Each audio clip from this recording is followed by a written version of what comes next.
ne ci weeru juin atum 2020 Sénégal 7 rek daal di dikkaat ak mbégte te di leen dégtal émission bi di rafetlu ànd bi ngeen di ànd ak ñun saa su ne diaspora bi askanu Sénégal ñi nga xam ne ñoo ñuy suivre saa su ne ci réseaux sociaux yi YouTube ak Facebook ñu leen di jaajëfal bu baax di am mbégte teewaat jàkkaarloowaat ak yéen tey ci alxames gi rek ngir daal di leen dégtal seen émission le boulevard du net niñ koy taamoo di defee ñu fas yéene ci ànd ak sama ñaari natango yi waaye ci sommaire bi nag di ngeen am tey niñ koy taamoo di defee actu Covid news du net article du jour reportage bi ak suñu invité waaye itam kaddu gi nga xam ne dinañ leen ko jox yéen ñi nga xam ne yéen ñuy suivre bu ko defee ñu daal di bokkandoo jotaay bi waxtaan rawatina ci wàllu Covid 19 beeg évolution bi ak lépp lu ci aju alors dañuy ni ma leen ko waxee sànq ñu présenté rek suñu ñaari natango yi nga xam ne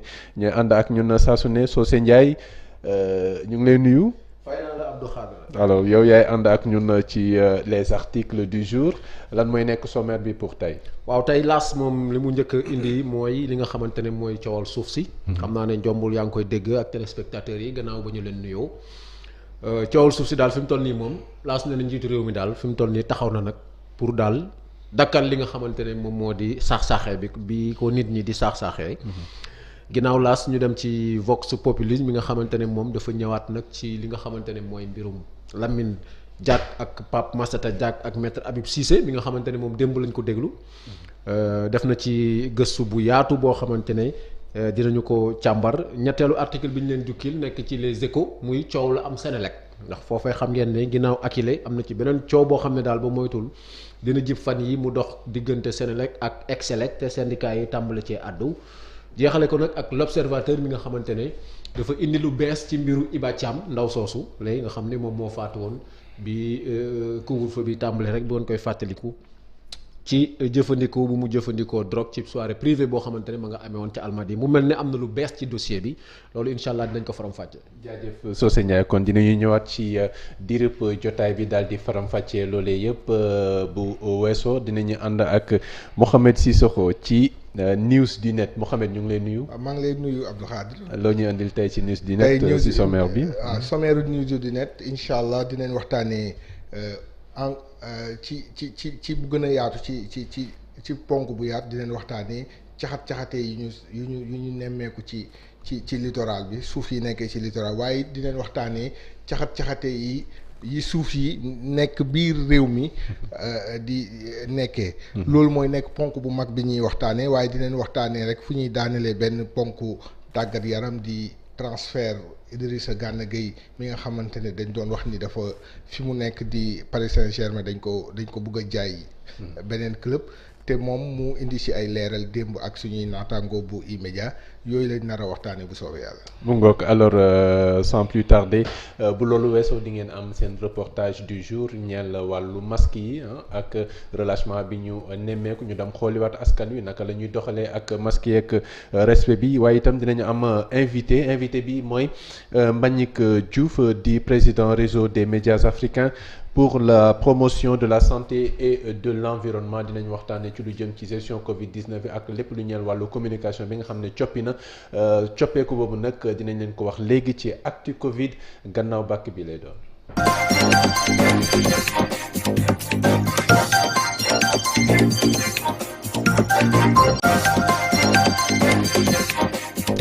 nañ leen ko waxee mbokk yi ñu dellu rek rafetlu ànd bi ngeen di ànd ak Sénégal 7 TV amaat mbégte ñëwaat ci seen émission boulevard du net dañ koy tàmbalee rek fàttali li nga xam ne mooy bilan bi nga xam ne ministère de la santé et de l'action sociale daal dina koy fësal démb ñeel feebaru Covid 19 bi bu ñu sukkandikoo ci ñoom ministère ba daal dinañu xam ne rek ne def nañu démb lu toll ci junni ak ñaari téeméer ak juróom ci ay test yoo xam ne téeméer ak ñaar fukk ak ñaar ñoo ci nekk ay test positif ci loolu ñu am également lu toll ci juróom-ñaar fukk ak juróom-benn ci ay patients yoo xam ne faj nañu leen ba ñu wér am également fukk ak juróom-ñett ci ay cas graves yoo xam ne ñu ngi leen di prendre en charge ci centre de traitement yi fi ñu toll nag Sénégal daal di comptabiliser lu toll ci ñeenti junni ak juróom-benn téeméer ak ñeent fukk ci ay cas positif depuis le 2 mars ci jamono ji nga xam ne feebar bi fii la duggee woon ci réew mi fi ñu toll nag ci centre de traitement yi ñu ngi fa am lu toll si junni ak juróom-ñaar fukk ak ñaar ci ay patients yoo xam ne ñu ngi leen di prendre en charge. alors bu loolu weesoo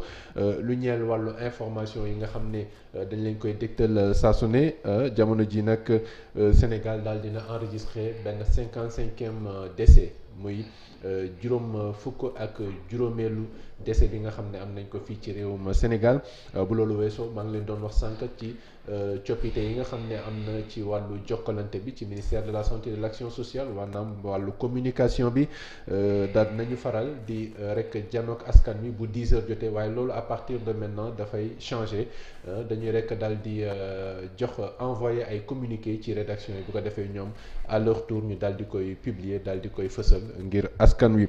bu loolu weesoo xam ngeen ne démb également joxoon nañ leen ay information ñeel OMS ak la ma waxoon ci cas asymptomatique yi ne li ñuy wàlle feebar bi taxu ko jéggi dayoo ba tax ki nga xam ne mooy professeur Moussa Seydi di responsable traitement maladie ci Covid-19 fii ci Sénégal daal di ci indi ay leeral pour gën a leeral loolee nga xam ne moom la OMS wax moom li mu wax mooy ni li waral loolu mooy ne maladie yi du ñu sëqat te du ñu tissuol yi li ko waral nag mooy du ñu wane mandarga yi nga xam ne moom la feebar bi di faral di fësal ci yaramu ki nga xam ne dafa feebar donc ñii asymptomatique ñoom du ñu wane loolu ba tax li nga xam ne mooy wàllante bi du ko tax a demee noonu même bu fekkee ne am nañu benn charge virale boo xam ne bu élevé la maanaam virus bi dafa am doole seen yaram bu ñu asymptomatique du ñu wàlle feebar bi ci comme ni ko ñi nga xam ne dañu nekk ay cas symptomatique di ko wàllee ci loolu ñeel wàllu guérison yi ba léegi hôpital Dalal Jàmm moo nekkee ci Géejawaay moom itam am na centre de traitement bu nekkee foofu ñoom nag ñu ngi def ay jéego yu am solo ci wàllu pajum maladie yi ba tax jamono ji am nañu benn taux de guérison bu toll ci 73%. maanaam téeméer booy jël ci malade yi nga xam ne ñoo nekkee ci hôpital Dalal Jàmm ci centre de traitement ba juróom-ñaar fukk ak ñett ñoo ciy wér donc loolu mu doon lu am solo li ko waral nag ak li nga xam ne moom la ñuy jëfandikoo ci wàllu protocole mooy comme d'habitude protocole national bi nga xam ne moom la ñu taxawal ci Sénégal te ñu sukkandiku ko ci protocole bu Didier Raoult mooy utilisation hydroxychloroquine bi bu loolu weesoo am nañu yeneen stratégie yoo xam ne dañ koy doxal stratégie yooyu mooy képp koo xam ne dafa amee feebaru Covid-19 te ñu accueillir ko ci centre de traitement bi dafa am benn bilan systématiquement benn bilan boo xam ne dañ leen koy defal bu ko defee bu amee yeneen comorbidité maanaam yeneen feebar yoo xam ne ñu ngi ko am seen yaram au-delà de Covid-19 bi ñu daal di koy saytu faj ko fajaale en même temps li nga xam ne mooy Covid-19 bi donc loolu leen may jamono ji li nga xam ne mooy taux de guérison boobu ci kattanu borom bi bu loolu weesoo itam ki nga xam ne mooy professeur Fatou Samb Ndiaye di coordonnatrice bu centre de traitement bu Dalal Jàmm daal di xamle également ci suñu natango yu l'observateur ne amul benn agent de santé foofee ca ci personnel de santé bi ca Dalal Jàmm boo xam ne am na feebar bi. bu loolu weesoo ci wàllu aide alimentaire yi sa Ziguinchor ci diwaan yi ñuy wax Djibok ak Kajalang foofee am na lu toll ci ñaari téeméeri jigéen yoo xam ne dañu dem rek envahir gouvernance ba la ko waral mooy dañoo lot ci feebaru Covid-19 bi ak njeexital yi mu am ci seen wàllu koom-koom wàllu nekkin ba tax lu ñuy dund nekk lu jafe-jafe bu ñuy présenté woo foofee nag ci gouvernance bi nag la ñu doon laaj du lenn lu dul ceeb maanaam ñu dimbali leen ci wàllu ceeb gouvernance bi xam ngeen ne gouverneur bi ci région yi mooy représenté président de la république loolu waraloon ñu dem ngir yëglu daal di xamal président de la république ne soxla nañu loolee ndax yeex gi mu yeex moom lottal na leen loolu ci yeex boobu sax justement ci la Mansour Faye di ministre du développement communautaire daal di addu ak suñu natango yu l'observateur daal di xamal li nga xam ne mooy jafe-jafe yi am ci wàllu distribution beeg manutention bi nga xam ne xamle na ni coûté na leen au moins 2 milliards de francs CFA maanaam distribution beeg stockage beeg lépp lu ci aju coûté na 2 milliards de francs CFA ci loolu mu xam ne sax ne ñi nga xam ne taxoon nañu ba mbir mi yeex muy prestataires yi am na lu toll ci juróom benni contrat yoo xam ne daal dinañ koy résilier maanaam dakkal ko ba tax fi mu nekk nii daal moom nee na am na yaakaar ne mbir mi dina tàmbalewaat dox ci anam nga mu gën a gaawee te dinañ ko antal ci na mu gën a gaawee bu loolu weesoo ci wàllu njàng ak njàngale mi ak reprise cours yi Mamadou Talla nag ngir daal di sauver année bi nee na nag dina tàmbala tey jii ay waxtaan ak ñi nga xam ne ñooy acteurs yi bu ko defee rek ñu mën a daal di reprendre cours yi ci anam gëmu gënee donc loolu xam naa ne dinañ ko topp daal di xool fu wànnante di mujj ki gëtëm donc loolu mooy wàllu information yi ñeel actu Covid en attendant li nga xam ne mooy point de la situation bu ministère de la santé et de l'action sociale balaa loolu ñu rek daal di commenter rapidement li nga xam ne moom lañ fi jukki ci wàllu xibaar ñeel feebaru Covid 19 bi tàmbalee kook Socé Ndiaye am na stratégie bu yees boo xam ne ministère de la santé daal dina koy indi ci communication bi ñu bëri doon wax ne ministère de la santé dafa mel ni bés bu ne dafa ñëw pour def proclamation résultat baccalauréat loolu la ñuy fàttali coppite bi noo ko gisee.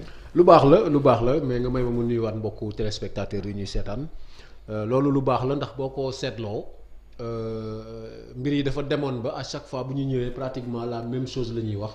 chiffres yi rek moo doon changé. waaw te dañoo dem sax ba niroo ni ñu koy waxee. mu mel ne benn dictée boo xamante ne da ngay ñëw réciter ko après nga dem amul question amul réponse amul dara. donc je pense que loolu lu baax la déjà nit ñi commencé woon nañ di ci sonn mais stratégie bi ñu jël bu fekkente ne dañuy def communiquer envoyer ko dans les rédactions aussi. loolu tamit yàqul dara ci liggéey bi li leer daal mooy nañu gën a taxaw ci xeex jàngoroy Covid 19 bi. c'est pas parce que dañuy changer stratégie de communication rek que aussi gars yi dañuy continuer di gën a bàyyeeku.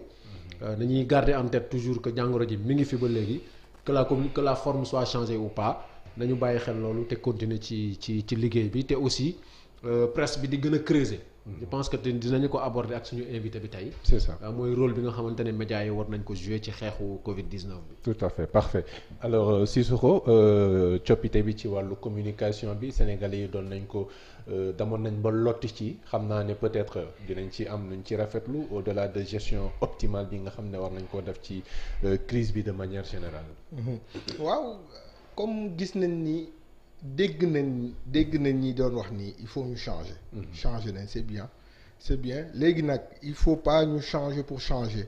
il faut que communication du seulement li ñuy jox comme kii communication ça va au-delà il faut qu'ils changent toute leur communication il faut qu'ils adaptent toute leur communication ba nga xamante ni ñi ñu war a waxal mooy askan wi ñu xam bu baax li ñu bëgg ñu xam bu baax lan la ñuy def ak lañ lañ war a moytu il faut que ñu adapté ñu jël seen communication ñu adapté ko si suñuy réalité il faut ça il faut pas ñu jël communication bi tout simplement jël ko ni France di defee ni Allemagne di defee ni c'est bon pour ñoom mais est-ce que c'est bon pour ñun il faut qu'on adapte suñu communication à nos réalités et comme ça dina gën a baax et je pense que ñoom xam nañ ko et ils sont en train de prendre les bonnes mesures.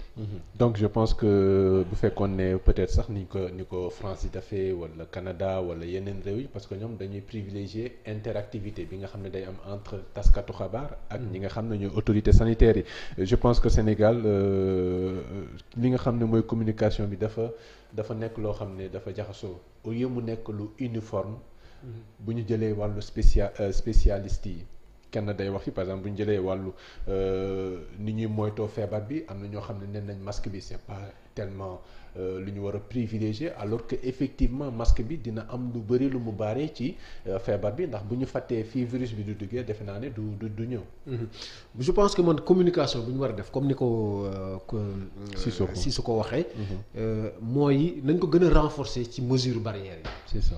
waaw nombre de cas yi am tey nombre de cas yi yu wér yooyu journalistes yi mën nañ def seen liggéey ñu dem ñu jox leen information yi mais communication institutionnelle bi ñu doon gis autour du ministère de la santé dañu ko gën a alléger wàcce communication bi ba mu tolloo ak dégg-déggu nit ñi ne ci suuf waaw parce que boo ñëwee takk sa masque taxaw ci télé bi wax nombre de cas yi am nombre de cas yi wér d'accord léegi ana sensibilisation bi foofu alors que foofu la ñu war a mettre l'accent la sensibilisation. Sauf le dernier message le ministère de la santé incite les populations au respect des gestes barrières et cetera début ba bañ commencé ba démb moom la ñuy def même chose la ñuy wax donc nañu xoolaat foofu orienter communication bi à la base surtout ci aux acteurs communautaires ci nañ ko wàcce daal ba niveau bi askan wi mën ko dégg mën ko comprendre xam ne mbir yi ba léegi mi ngi fi. teewul nag aussi ñuy continuer di publier nombre de cas yi wér ak nombre de cas yi ñuy suivre ak yooyu à travers les radios et la presse écrite et les télévisions. wàccee communication bi si soxo ci communauté bi mooy approche communautaire bi ñu war a am. daf nañ ko fi waxoon naa ko fi ci ay feebar yoo xam ne jot nañ ci am ay résultats yu satisfaisants. fii aussi buñ ko defee defe naa ne war na mën a am impact bu positif. non dina am impact bu positif parce que ñi ngay wax ils seront réceptifs mooy maanaam dinañ mën a dégg li ngay wax. parce que benn affaire dafa am il faut pas ñu jël ay concepts yoo xam ne feneen lañ ko jëlee rek ñëw bu ko teg. parce que ñun am nañ suñu réalité il faut que bu ñuy ñëwee di wax ak ñun di wax ak askan wi ñu fexe askan woowu ñu leen di wax ci anam ci làkk bu ñuy dégg. beneen bi ñi leen di wax aussi ak ay ak ci ay. ci jëfin terme yoo xamante ni dina accessible parce que bu ñu fàtte benn affaire Sénégal 70% nit ñi jànguñu l'école tubaab léegi ñooñu noonu ñoo ëpp ci askan wi ñooñu boo leen toogee déjà am na ñoo xam ne amuñu jotu déglu seetaan télé wala déglu rajo donc il faut nga yegg ci ñoom am na ñoo xam ne damay déglu ku mel ni Fou Malade ka wax am na ñoo xam ne Géejawaay Balla Gaye wala dawalkat saret bi la ñu gëm ci koñ bi te c'est une réalité mais pourquoi pas ñu utiliser ñooñu comme des points focaux des points focaux ñooñu ñu dem wax ak ñi ñu kii parce que am na boo yoo xam ne ci banlieue bi leen dëkk dawalkat saret bi lañu faa am ñoo xam ne simbkat bi lañu faa et c'est pas des choses négatives donc ñooñu mën na leen utiliser ñu fexe li ñu bëgg askan wi dégg ko ñooñu wax ko Balla Gaye bu demee Géejawaay di wax dañ koy xale yi dañ koy dégg mag ñi dañ koy dégg dañ koy utiliser Modou Lo bu ko defee di wax dañ koy dégg ñooñu la ñu war a utiliser ñu bàyyi seulement toog wax nombre de cas yi ni ko soose waxee loolu c'est vrai mais la communication unidirectionnelle la dañ ko wàññi indi un peu d'interaction ñoom ak askan wi. waaw d'accord alors Socé ci wàllu communication communautaire approche communautaire boobu ba léegi. am na comité national de gestion des épidémies am comité régional de gestion des épidémies est-ce que bu fekkoon defoon nañ benn comité local wala comité de quartier boo xam ne quartier bu nekk sous la direction du chef de quartier ak ñi nga xam ne ñooy mouvement associatif yi. bu ñu gérer woon di def seen bilan chaque semaine wala chaque jour et cetera est-ce que après ñu centraliser loolu au niveau du ministère de la santé jot ay données affaires yooyu est-ce que ce n'est pas plus efficace peut-être. non en fait loolu am na en vérité loolu am na parce que boo xoolee organigramme bi comité national bi la. mais est-ce que ñu siy communiquer assez. non en fait ni ñuy liggéeyee.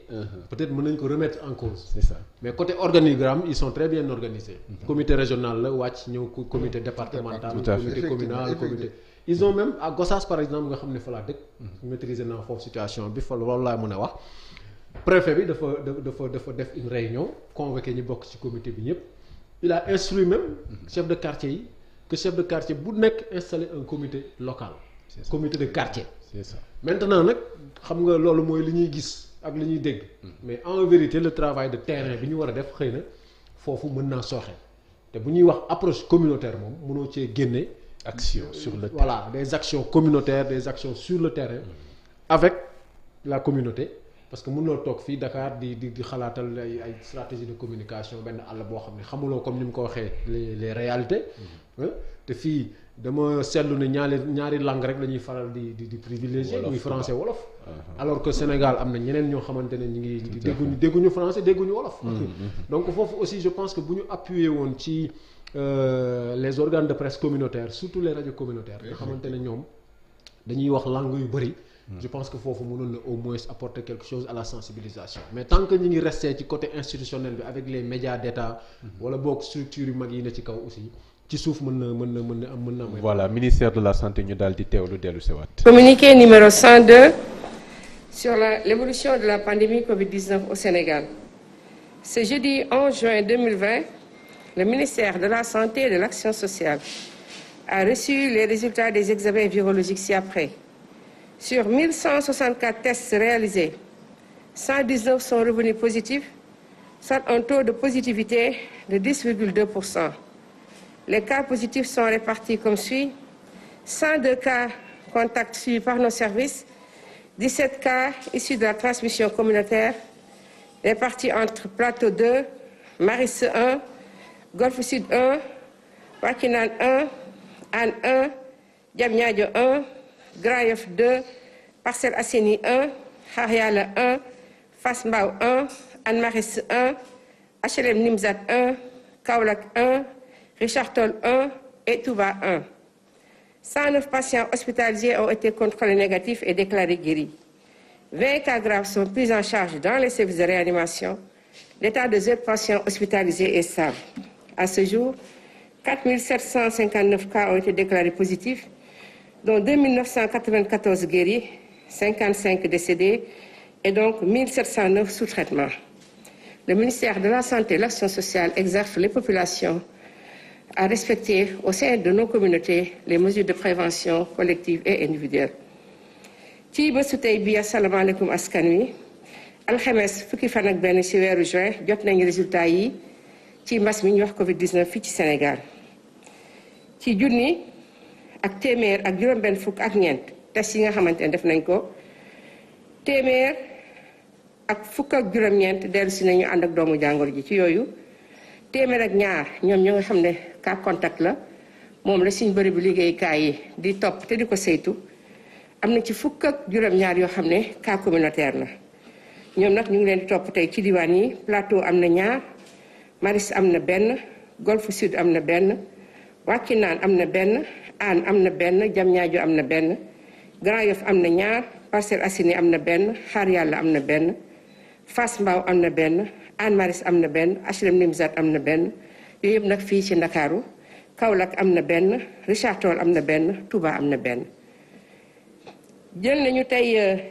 téeméer ak juróom-ñeenti malade yoo xam ne bi ñu leen saytoo seen yaram gisatuñ ci doomu jàngoro ji Covid-19 ñoom wër nañu am nañu nag ñaar fukki cas grave yoo xam ne ñu ngi ba léegi si suñu bërëb bi sowetaas yi ñeneen ñi nga xamante ne ñu ngi tëdd hôpital ñu ngi ànd ak tan ba mbas mi dalee ba léegi ñu ngi toll ci 4 junni ak juróom-ñaar téeméer ak juróom fukk ak juróom-ñeent ci nit ñi nga xamante ne ànd nañu ak doomu jàngoro ji moom lañuy wax cas positif ci yooyu am na 4 junni am na ngeen baal ma 2 junni ak juróom-ñeenti téeméer ak juróom-ñeent fukk ak ñeent 2994 donc 2 junni ak juróom-ñeenti téeméer ak juróom-ñeent fukk ak ñeent ñi nga xamante ne amatuñu doomu jàngoro ji juróom fukk ak juróom làkku nañu génn nañu àddina ñi nga xamante ne tey ñoo des ñu leen di faj ci lal hôpital yi ñu ngi toll si junni ak juróom-ñaar téeméer ak juróom-ñeent ministère de la santé et de l'action sociale mu ngi delloote di ñaax askan wi ñu topp tegtal yi nga xamante ne bu ñu ko defee si suñu biir mbas mi ñuy wax Covid-19 dina génn Sénégal ñu ngi leen di gërëm di leen di sant wasalaam.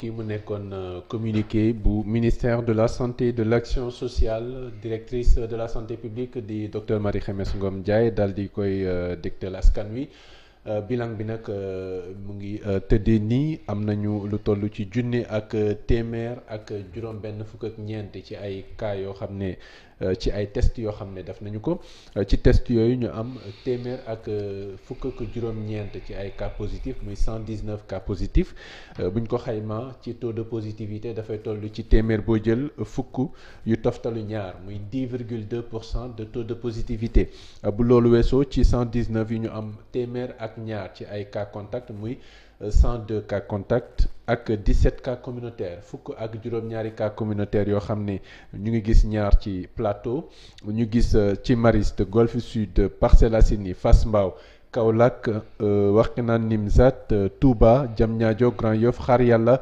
HLM Nimzat fu nekk ñu gis fa benn cas communautaire bu loolu weesoo tey ñu am téeméer ak juróom-ñeent ci ay patients yoo xam ne faj nañu leen ba ñu wér am itam 20 cas graves donc yooyu xaw a yokk tuuti bi feebar bi duggee ci réew mi ba léegi nag Sénégal daal di comptabiliser lu toll ci ñeenti junne ak juróom-ñaari téeméer ak juróom fukk ak juróom-ñeent muy 4759 cas positifs ci yooyu ñu am ñaari junni ak juróom-ñeenti téeméer ak juróom-ñeent fukk ak ñeent muy 2994 patients yoo xam ne faj nañu leen ba ñu wér ñu am également lu toll ci juróom fukk ak juróom ci ay patients yoo xam ne génn nañu àddina bu loolu weesoo ci centre de traitement yi ñu ngi fa am junni ak juróom-ñaari téeméer ak juróom-ñeent ci ay patients yoo xam ne ñu ngi leen di prendre en charge ñu ngi nekk sous traitement donc loolu mooy bilan bi nga xam ne moom le ministère de la santé et de l'action sociale daal di def jàngat bi Socé Mohamed.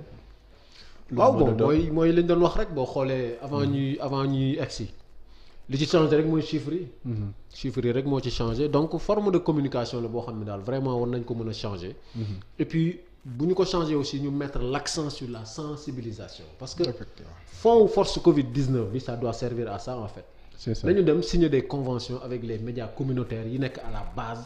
nga xamante ne ñoom askan bi sax ñoo leen moom. ñu def des émissions de sensibilisation di jënd ay temps d'antenne docteurs yi di ñëw boroom xam-xam di ñëw ñu continuer sensibilisation bi teewul nag aussi médias yi di suivre aussi les cas ñi wér ñi wàll ak yooyu daal. je pense que bu ñu ko defee mën na am tuuti. et d'ailleurs maladie boo xam ne dafay dugg ci communauté bi je pense que naturellement communication communautaire moo ci war a am.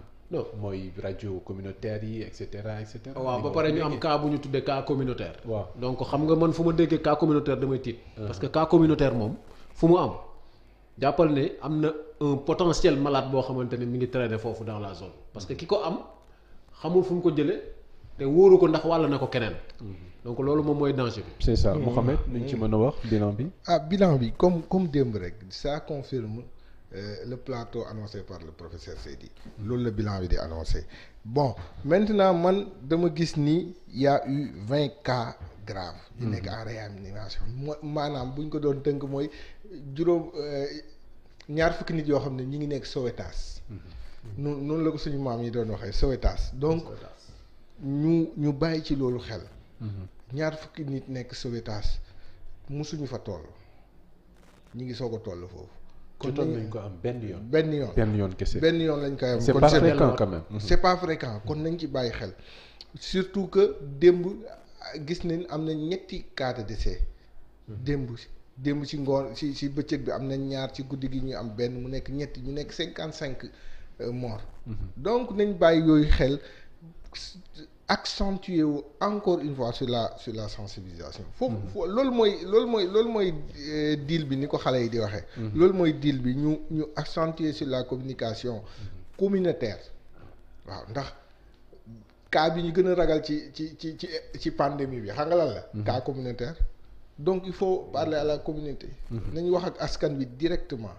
te bu ñuy wax ak ñoom nañu wax ak ñoom nii ñu mën a comprendre pas ñun. ni ñu bëggee ñu comprendre aussi faw ñuy dégg aussi parce que boo xoolee ci biir mbedd mi gars yi duñu respecté wu ñu mesures yi de. non est-ce que gis koo xam ne day dox mais moo tax ma ne booy wax ak ñoom. doo wax ak ni nga bëgg ñu déggee la da ngay wax ak ñoom ni ñu la mën a déggee. loolu moo ci am solo il faut ñu jël loolu en compte. ñu xool ñoom nan la ñu mën a déggee. ñu waxee ak ñoom noonu wàccee bu jaree ministère ak état ak wàccee seen bopp ba toll foofu. ñu def ko parce que loolu noonu la war a demee. mais pas ñun ni ñu bëggee askan wi déggee noonu du noonu.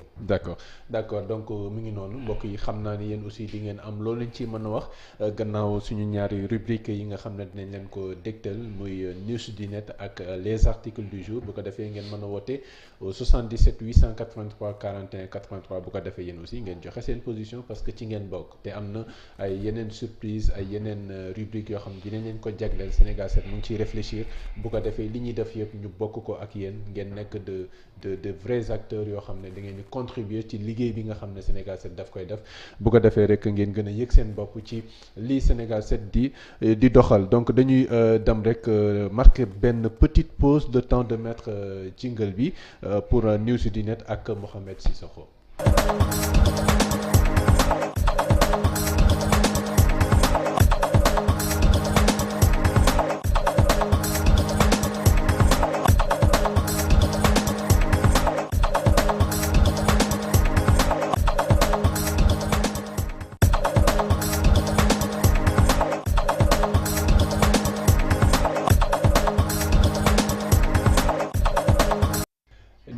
net di xibaar yi ci internet Mouhamed defe naa ni noonu la de ci wolof. waaw dafa mel ni noonu la de. waaw loo ñu indil tey kon. noonu la ñuy asalaamaaleykum ñuy seetaan di leen ziar bu baax ci suba si. di ziare suñu naataango Socé Ndiaye di la ziare yow mi koy présenté. di ziare équipe technique bi nekk ci ginnaaw aussi ndax am nañ ci solo lool tey nag suñu news du net dañ koy axé principalement ci caxatee bi ñu nemmeeku fan yi te ñu koy wax saa su ne ci.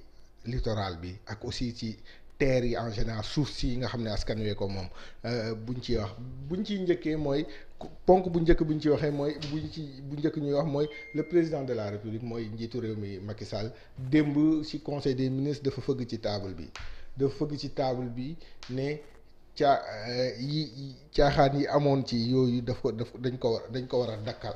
dañ ko war a dakkal benn yoon ci noonu ci la jël ñaari ponk yu am kii dafa sant ñii di ay ministre de l'intérieur ministre des collectivités locales ministre de l'économie et des finances ñoo ñëpp dafa leen sant nii ñu fexe rek ba règle yeeg yëpp nga xamante ni teg nañ ko pour plan foncier bi ñu respecté ko ndax loolu da ciy am solo parce que soosee gis nañ li fi am caxatee bu fi am donc bu chef de l'État fëggee ci table bi donc dafa mel ni dafa ne foo bi amoon jeex na ni koy waxee récréation bi jeex na nañ dellu à l'orthodoxie loolu moo am loolu am beneen poñ bi bu mu ne il faut que ñu teg plan d'aménagement et durable ak revalorisation du littoral waxu ko rek pour Sénégal pour Dakar kese mais nee na de manière nationale.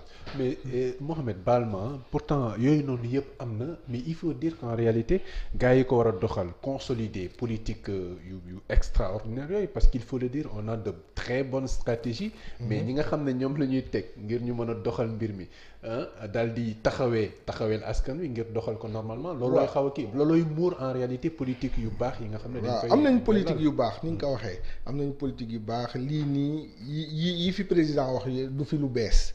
du fi lu bees am na wante dañuy am njort bu rafet ni. ku toll ni président de la république Macky Sall. bu ñëwee ba ne lii la bëgg ñu def dinañ ko defal. parce que quand même moom la askan wi fal. te saa yu toogee it fàttali ñu ni ñun moom lañ fal.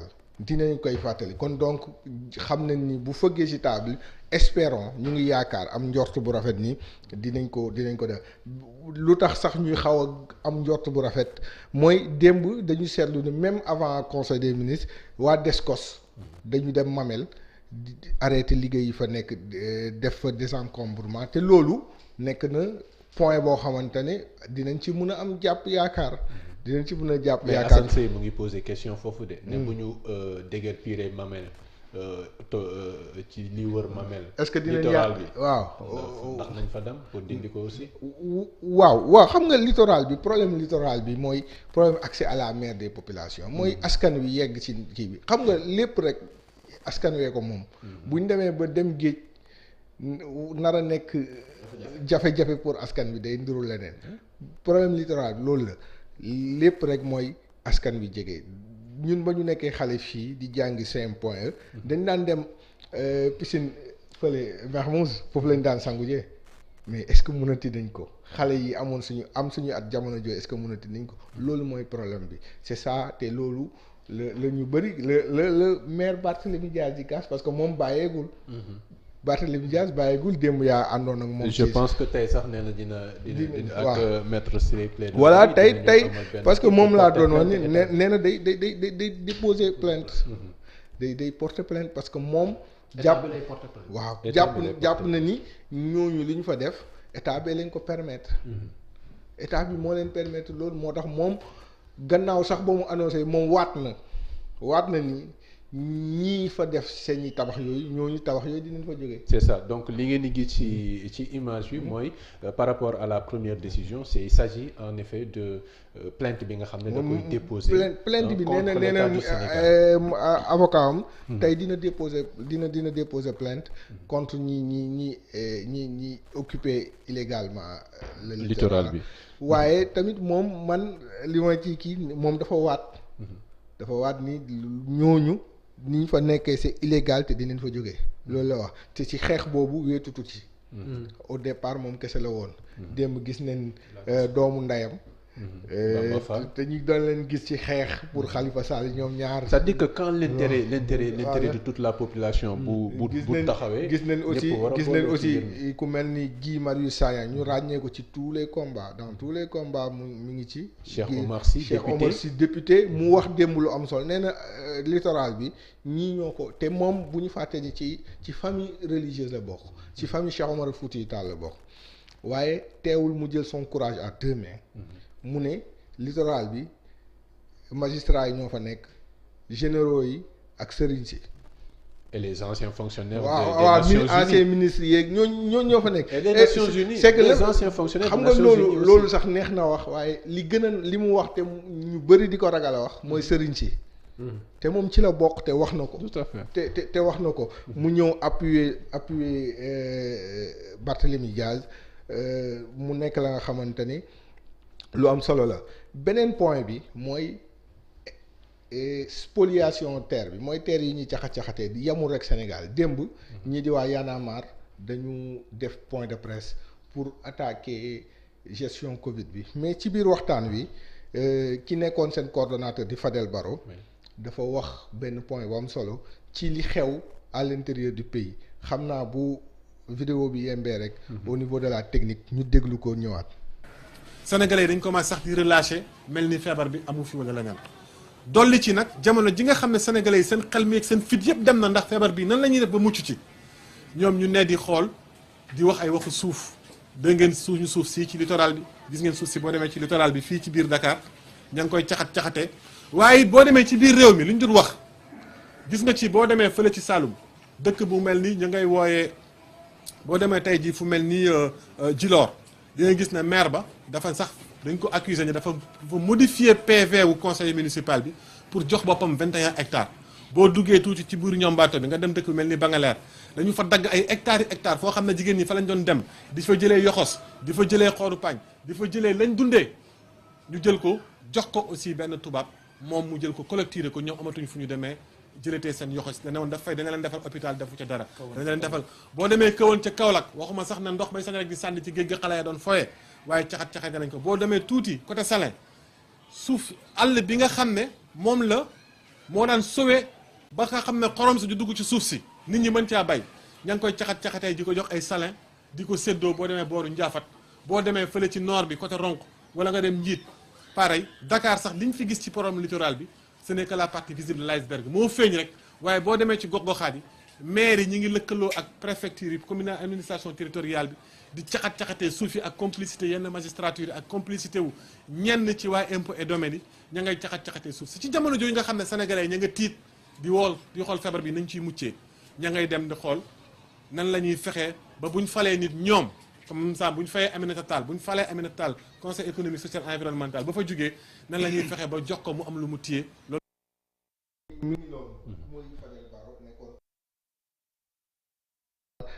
nekk ci mouvement bi ba léegi mi ngi noonu loolu la doon ñaawlu ndax nee na boo demee ci Saalum bi lim na ay ñàmbato lim na ay dëkk yu bëri yaa nga xamante ni ñi fa nekk di ay maire wala ñi fa nekk di ay préfet wala ñi fa nekk di ay magistrat ñooñu ñoo nekk di saax-saaxee suuf bi te nee na nag lu tax mu koy ñaawlu jamono jooju askan wi ñoom seen yitte mooy nan la ñuy def ba génn ci lii nga xam ne mooy mbasu Covid 19 bi loolu moo nekkoon kàddu kii di Fadel Barro di nga xam ne suñu naataangoo la journaliste la waaye it nekk ku ñu ràññee ci activisme loolu moo nekkoon xam naa rek fi ñuy daanelee. balaa ngay daaneel ñu xamal rek ni c'est pas seulement que la société civile ñooy ñaawlu loolu mais askan wi yëpp ñoom ñooy ñaawlu bradage bi nga xam ne wala boog ni ñu accaparer littoral bi parce que ñu ngi ci réchauffement climatique te askan wi soxla naa féexlu soxla na géejam patrimoine la boo xam ne patrimoine national la ñëpp a ko bokk donc loolu lu jar a bàyyi xel la. askan wi yëpp ñoom ñoo koy xeex donc dernier point bi lan lay doon. mooy dernier bi n'est-ce pas. waaw mooy dernier point bi dañuy wax rek dañuy fàttali fan yi ci ginnaaw dafa amoon benn information bu doon circuler ñuy wax ni kii di footballkat bi di Idrissa Gana Gueye nga xamante ni moom mi ngi football fee ca Paris Saint-Germain nii moom club français bi daf ko bëggoon jaay ba nga xamante ni mu amoon ay rumeur parce que ñoom dañu bëgg jënd benn footballeur ba nga xam ne ma nga nekk ca Lazio nekk club bu nekk ca Italie. léegi nag ñu ne pour ñu jënd ko il fallait ñu jaay seen milieu terrain bi di Idrissa Gana Gueye moom tamit di doomu Sénégal waaye moom démb ci guddi dafa waxtaan ak suñu naataangoo yi di E-Media mu wax leen ni moom wax jooju amul parce que moom tàmm na sax loolu tàmm na loolu ndax nee na ci dañ ko jënd waa Paris dañ ko jënd juillet daaw ñu ñëw janvier ñëpp ne dañ koy jaayaat Chelsea kon moom tàmm na loolu te beneen bi sax liy firndeel ni moom gëm na ni jaay ñu ko dafa gis ni kii di Leonardo di kilifa foofu ci club bi moom ñoom ñaar ñu ngi déggante te mus ko wax ni dañ lay jaay.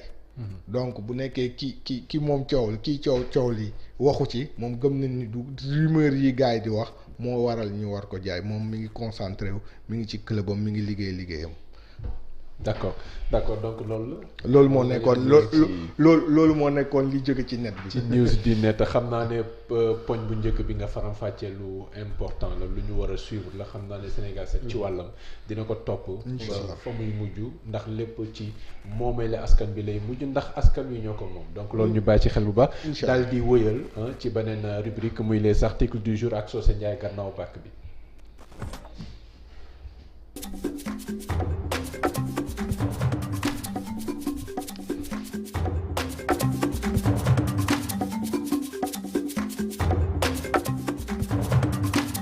les articles du jour di faram-fàccee lenn ci articles yi nga xam ne paraître nañ ci journaux yi nga xam ne voilà paraître nañ ci bésu alxamis bi tey Socé Ndiaye daal di ñu defal sélection ci ñeent journaux Socé fan la ñuy tàmbalee ci L'As n'est-ce pas. journal L'As la ñu koy tàmbalee ak coow li nga xamante ne jamono yi mooy lëmbee àdduna muy coowal suuf si. Macky Sall daal fi mu toll nii moom ci conseil des ministres démb de wax na gaayam yi lu leer de.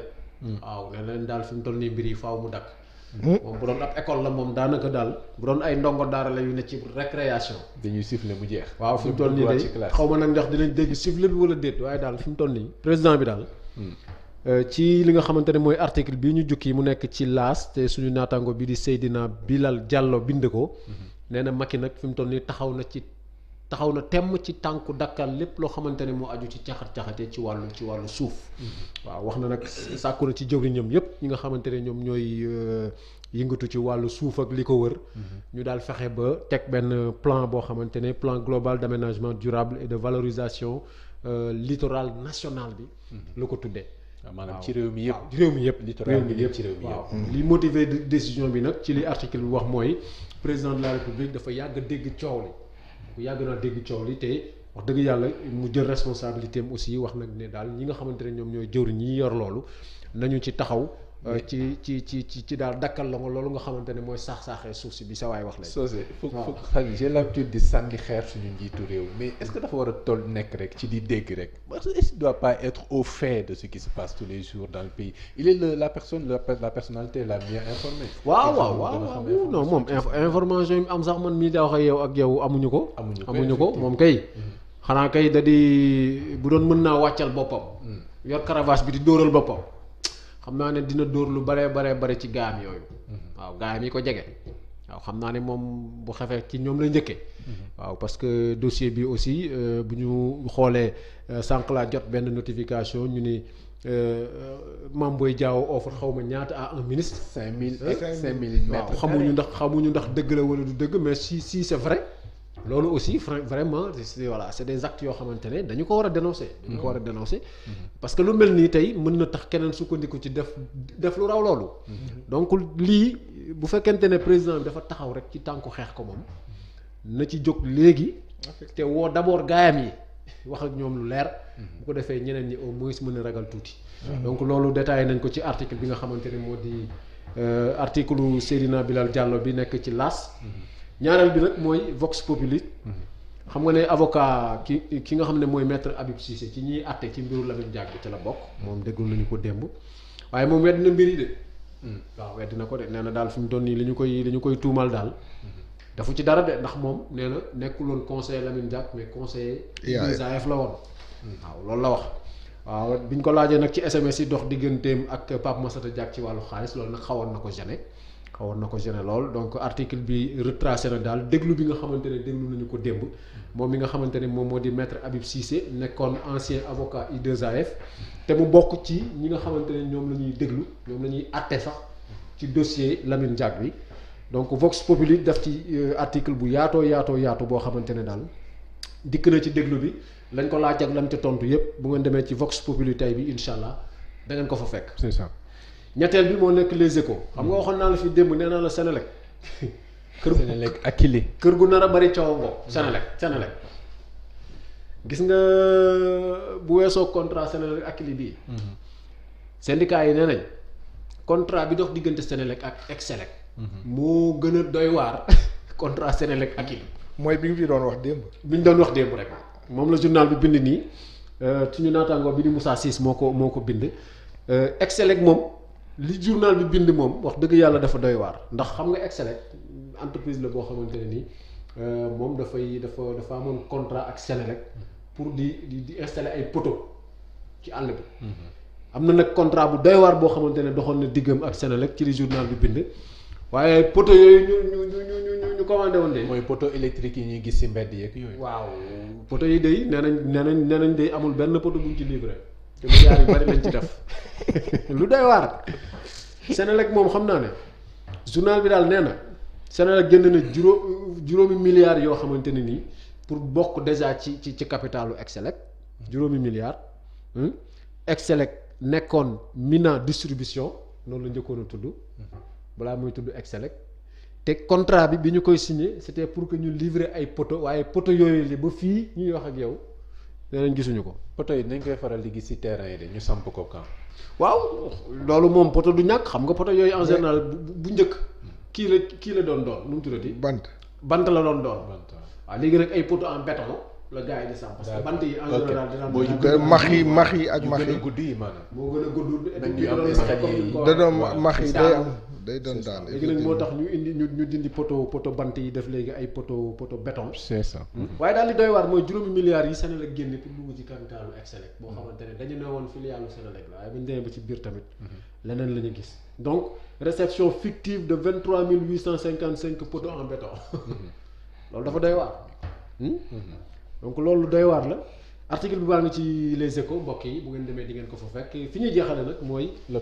l'observateur yaa ngi doon dégg coowal ndaw soosu. Iba Thiam nga xamante ne dañ doon noos fa la ñoom ca Almadi Gueye ci période couvre-feu. ci couvre-feu bi ba mu doxa ca ñàkk bakkanam ci jëfandiku guñ ne da koo jëfandiku ci wàllu drogue. mu mel ne dossier bi am na lu ci bees de ndax daal ka leen joxoon drogue bi dañ ko doon wër de waaye daal mel na ne teg nañ ko loxo de. waaw moom mooy le présumé livreur kooku nag mi ngi tudd David Dieng la tudd. te article bi nee na waa jooju moom daanaka nit ñi xam nañu ko ci yooyu. waaw diggante Ngor Almadi ba cité kër góor gi miin nañ ko lool ci wàllu drogue ak yooyu te moom njëkkoon nañ ko jàpp ci loolu ba mu am grâce présidentielle. waaw xam nga mooy ñi président bi di baal. jamono yi effectivement. voilà da cee bokkoon ba daal tegaat nañ ko loxo fi mu toll nii nag liggéey boobu section de recherche ñoo ko def. mais xam naa ne soo see équipe judiciaire bi aussi foog ñu xool ñi ñuy jox grâce ak ñun dul jox grâce ñi nga xam ne dañuy yàq société bi. ci la ñuy def. foo ñu bàyyi ci xel aussi. gis nga réew mi. mais noonu lañ defoon ba bàyyi fi booy bi ñu jàppoon ci faux médicaments yi. Pël Fuuta bi waaw. atte guñ ko ñu c'est que il faut aussi gis nga li ñu war a refonder ci réew mi dafa bari. repenser ko refonder ko dafa bari. et système judiciaire comme ni nga ko waxee. dafa bokk ci piliers yi indi stabilité ci réew. waaw tey bu ñu demee ba nit ñi wóolootuñu ñuy yore justice rek musiba day daal. maa tey. ku nekk foofu lay ñëw fayul sa bopp. ku nekk day def justice boppam. voilà mooy maa tey. bu ma leeree ne yow tey bu ma la tooñoon bu ñu demee ci yoon it. maay gañe. te affaire grâce présidentielle lu ma ci jaaxal affaire Mamadou Saliou Diallo boobu noonu bañ ko bàyyee njiitu réew mi dañ ne. dañuy wax ni moom c'est la personne la mieux informée ba ñu waxee dafa ne moom dañ ko induire en erreur. waaw xam nga grâce yi moom dañuy def liste jox ko. xam naa ne moom aussi certainement il n'aura pas le temps de vérifier kii mooy kan lu tax ñu kii mais moo tax il faut qu'on revoie le processus ñi koy jox des informations le processus ñoo war a mooy le xoolaat liggéey bi nga xamante ne ñu ngi koy def ndax kii waa ji ñu jàpp ci dossier Iba Thiam bi jàppoon nañu ko ba bàyyi ko section de recherche tegaat ko loxo ndax njort nañu ne moom moo yóbbu drogue bi foofa gars yi doon noose ci lii lañ ko jàppee woon ci yu mel nii ci lu mel nii biñ ko jàppee woon drogue cocaïne lañ ko jàppee woon mais ça c'est criminalisé au Sénégal de la donc waaw mu mel ne daal mbokk yi loolu bees na ci dossier bi xam naa ne doomu borom alal yooyu ñu ci tuddoon moom amaana bu ñu leen dégluwaatee dana doy waar li mu wane nag mooy mbirum drogue ak mbirum foog mbirum sexe ak yooyu ngeen baal ma daal bari na lu ñu koy tudd ci côté zone boobu. d'accord waaw côté boobu Almadi ba te lu ci bari en général dossier yu mel nii dañu ciy dégg ay turu doomu kilifa. waaw loolu moom incha allah bu ngeen demee ci l'observateur u tay bi. mi ngi nekk ci page 7 bi ak suñu naataango bii di Maxali Ndiak Ndoye. def na ci article bu yaatoo yaatu boo xamante ni wane na lépp li bees ci dossier Iba Thiam. d'accord alors Socé il faut que également ñu xool ñi nga xam ne ñooy les gros trafiquants ñi nga xam ne moom buñ leen tegaloon ci fii wan leen doo leen ko foogee ñooñu aussi foog ñu leen di bàyyi xel teg leen loxo te daal di leen daan. bu ko defee suñu société bi ñu defar ko parce que drogue li muy def ci société dafa grave de. xam nga drogue surtout ci jeunesse. drogue li tax mu doy waar mooy ki koy trafiqué drogue du yëfu doomu baadoola. c'est ça. waaw ndax dafa cheraay boobu li muy jar. gëm naa ne doomu baadoola mën na koo jëfandikoo nag. kon daa cher pour drogue. lu ma ci xam. gisoo 18 sénégalais jàppoon fee Italie bërki démb. crack bokk na ci li ñu leen jàppe woon crack bokk na ci drogue yi gën a cher. c'est ça. waaw bokk na ci drogue yi gën a doy waar sax. waaw man de dama cee xamul lu bari. yii yàlla boo ci xam lu bari. donc démb bi may joxee information wala bokk bi ñu nekk di def émission bi.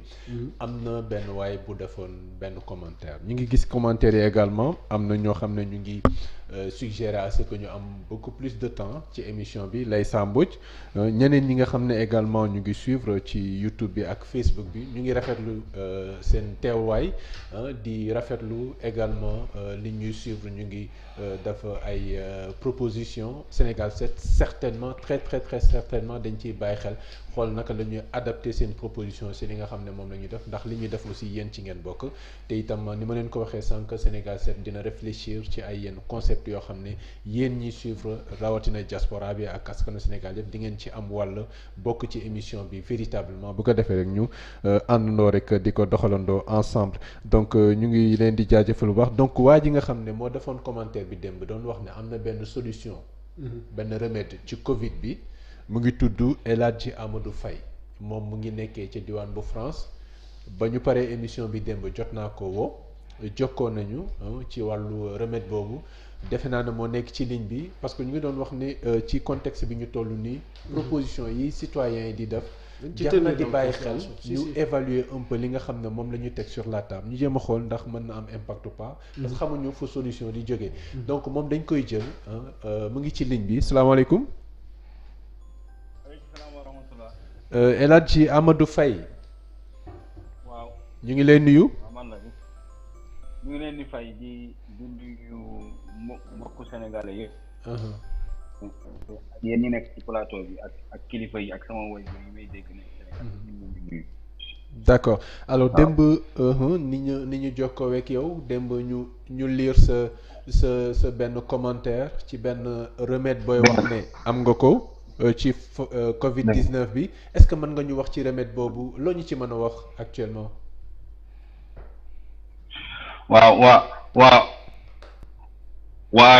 waa remède bi damay tàmbaliwaat rek di wax ne remède bi ñun ñu ngi ko découvrir depuis début avril.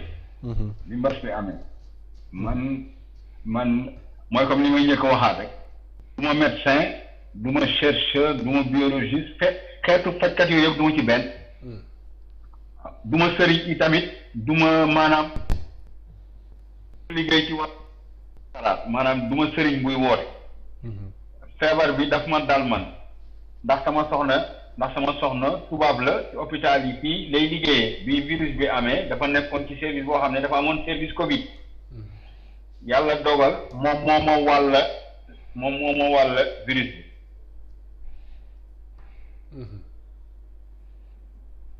allo. oui yow rek la ñuy déglu yow la ñuy déglu Amadou. waaw voilà waaw léegi sama soxna comme moom ci hôpital lay liggéey te tubaab la. bi ma wàllee virus bi comme fii da ngay woo sa médecin wax ko ne ko da nga feebar mu consulter la médecin bi consulter ma wax ma ne ma dama am coronavirus.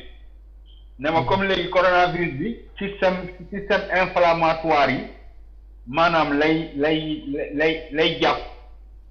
donc kenn du leen jox garab boo xamante ne dafay nekk ay genre inflammatoire li ñu la mën a jox rek mooy Doliprane bu ñu la ko joxee nga jël ko benn fan ñaari fan sa température wàññeekuwul yaa ngi sëkkat ba tey su boobaa nga sami mu ñëw jël si la. léegi ñun ñu def ay recherche nag ba trouver benn remède ma ne sama soxna remède bi xaar essayé ko balaa may woote sami bàyyi ma xool man jël ko ba pare bu fekkente ne tanew ma dinaa woo sami ñu ñëw jël ci ma. bi ma ko jëlee ma gis ne douleur yi ma amoon ay douleur la amoon maanaam virus bi bu la jàppee booy sëqat day mel ni sa dënn dañ koy daj booy lekk da ngay mel ni ku sibiru maanaam li ngay lekk doo cafka bi du saf dara cafka bi doo ko remarqué du saf dara sa température dafay yéeg waaye ma gis ne remède bi ma ko naanee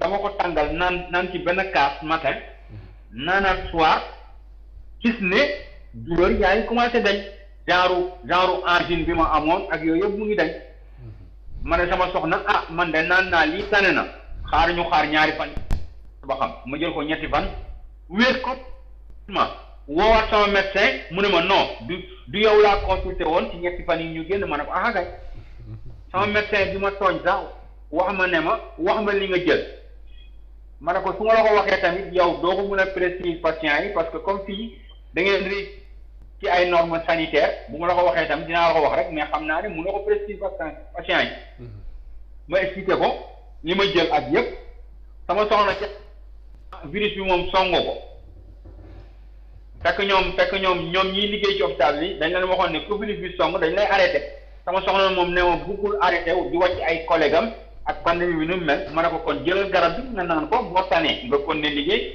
boo tanewul nga woo sàmm moom tam mu jël ko wér ma ne affaire bi man jël naa ko sama soxna jël na ko ay yu ma xam Canada di liggéey ci hôpital ñoom tamit wax ma ko ma yónnee leen jël ko ay nit yu nekk Paris ma yónnee leen ko ñu wér ñu nekk Gabon Maroc Algérie Sénégal ma ne nii nag yella na xëy na ma wax ko sama waa réew ñu essayé ko ba xam yàllaa ngi dogal ne tollu na ci presque 484 personnes yoo xam ne jox nañ leen ko te ñoom ñëpp amul kenn ku ma ci woo wax ma ne ma jël naa ko wéruma kon nag ma ne kon bàyyi ma jéem a woote suñu réew sama frère ma yemal ko mu dem Institut Pasteur jéem a wax kenn dégluwu ko man ma bind lettre président de la République kenn tontuwuma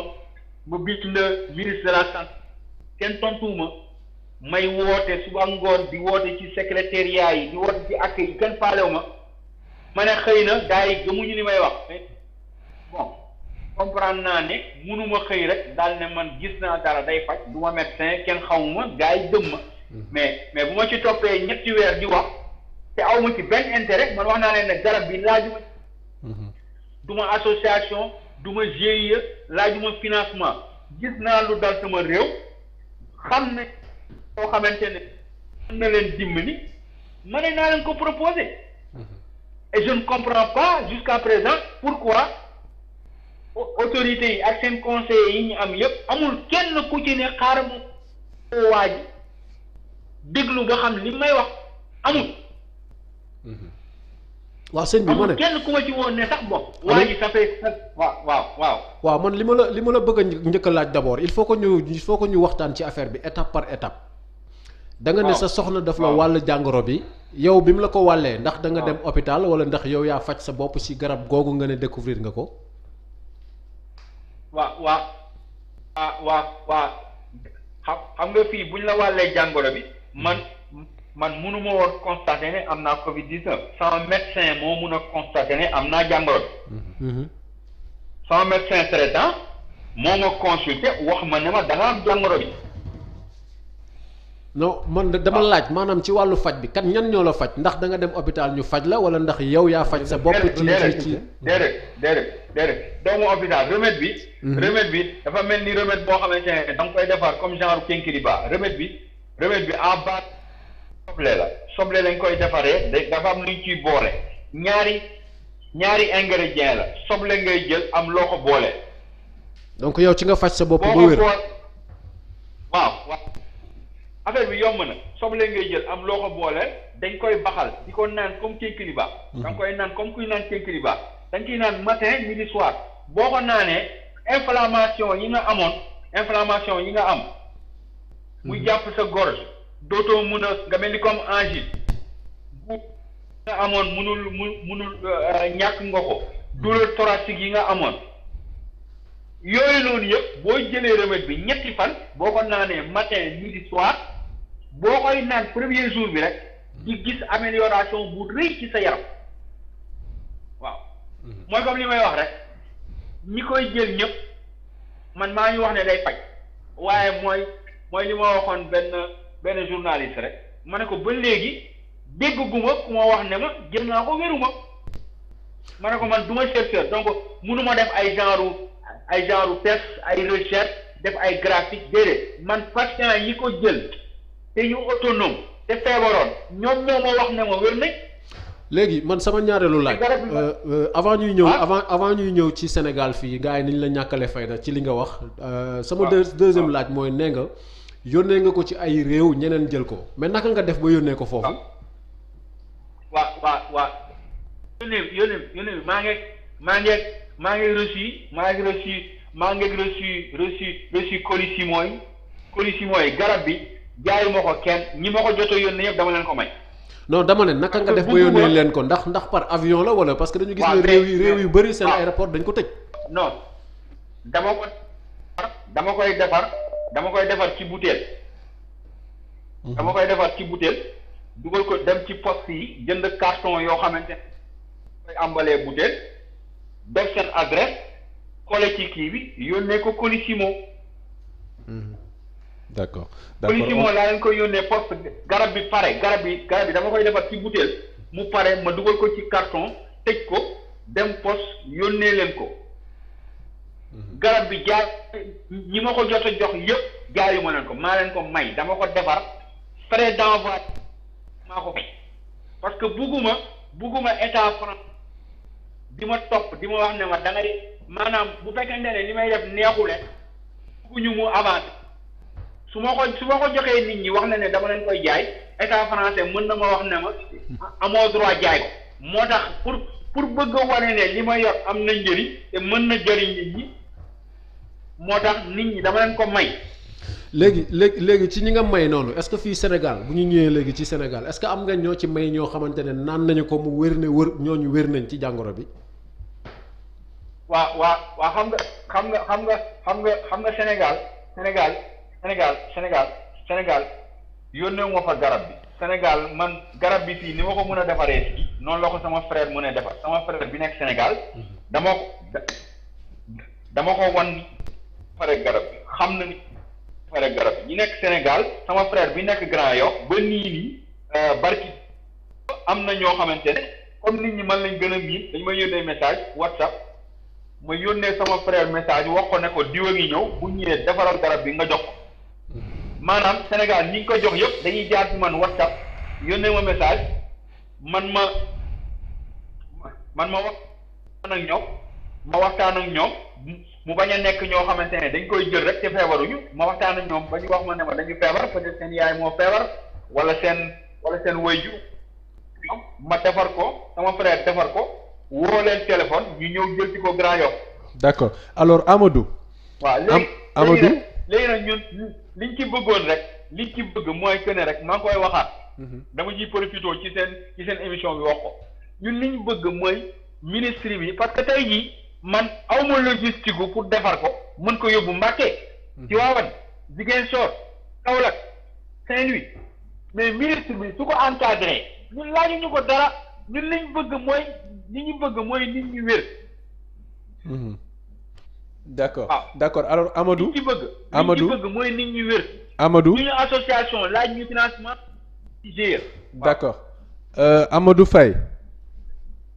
waaw léegi actuellement askan wi actuellement ñëpp a ngi laajte parce que nee nga ci wàllu composition wu remède bi soble la booy def utiliser ko comme quinqueliban ni nga koy defaree mais askan wi ñu ngi laajte actuellement yeneen ñaari ingrédients yooyu lan la ndax mën nga leen ko wax wala déet. waaw comme lu ñuy maye la rek. war nga ko mën a baaxee nit ñi xanaa. waaw deuxième ingrédient bu muy àndal nag mënu ma ko wax dëgg yàlla mënu ma ko wax ni publiquement parce que mooy comme li ma la wax rek li may wax ci sama vidéo yi am nañu. waaw mais sëñ bi xam nga aussi sëñ bi li nga wax aussi c'est un peu contradictoire munoo ne da ngay maye ba pare nit ñi di la laaj naka lañ mais wax ko nit ñi di ko defaral seen bopp di faju. non maanaam su ma remède bi nit ñi mënuñu ko defar honnêtement mënuñu ko defar comme ñun wax nañ leen ne mën nañ ko defar gratuitement ñun mën nañ ko defar jox leen ko gratuitement lañ leen koy jox donc tey jii soxlawul mu nekk loo xamante ne mën nañu wax ni parce que tey jii bu ma ko waxee mooy comme li may wax rek su ma ko waxee. am na ñeneen ñu koy defar di ko jaay Sénégal. d'accord voilà am na ñoo am na waaw. d'accord moyen alors Amadou possibilité am nañ logistique bi fii rek 3 jours war ko di ko jaay. d'accord ñun loolu lañ ciy bañ comme ñun jaayi ñu ko waa Sénégal duñ nangu keneen di leen ko jaay. d'accord très bien Amadou Faye. waaw lan mooy nekk sa dernier mot xam naa ne bu ñu paree émission bi dinañ la contacter waat waaye luy sa dernier mot pour askan wi ak autorité yi ci dernier mot bi nga leen di jox waaw sama dernier mot mooy que ne rek damay lancer waat appel le chef de l'État de la nation rek boo déggee ma ne chef de l'État nit ñi yenn saa ñu ne waaw da ngay woo Macky Sall man maa ngi sant yàlla France bi ma nekk di alhamdulilah rabbil alamin maa ngi sant yàlla te ñi ma xam laa wax xam nañ sant yàlla wutuma ay buzz wutuma ay ku ma xam ku ma siiwal yàlla wan nañu loo xamante ne mën nañ ci suturalu nit ñi jug dem doxi seen soxla Sénégal doxiwaat ni mu daan dox loolu moo ñu yitteel ministre de la santé mi ñuy interpellé c'est pour que comme tey nii fu mel ni Abbas hôpital Ouakam moom am na autorité daal ne médecin yi fa nekk wala chef de service